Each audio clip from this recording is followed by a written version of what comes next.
আজকে আমি বানাবো মশলা চিকেন ফ্রাই। তার জন্য চিকেনগুলোকে ভালো করে ধুয়ে নিয়েছি আর আমি চিকেনগুলো কিন্তু একটু ছোটো করে কেটে নিয়েছিলাম। এর মধ্যে একটু লবণ আর দিয়ে দিলাম লেবুর রস।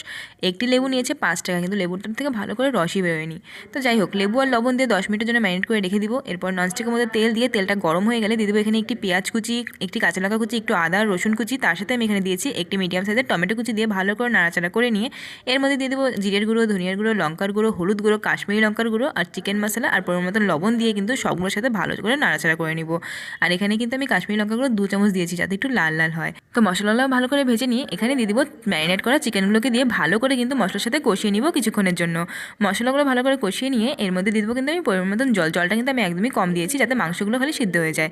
দেখো জলটাও শুকিয়ে গেছে আর মাংসগুলো কিন্তু সিদ্ধ হয়ে গেছে। এরপর নামানোর আগে আমি একটু দিলাম গরম মশলা গুঁড়ো আর দিয়ে দিলাম একটু ধনিয়া পাতা কুচি।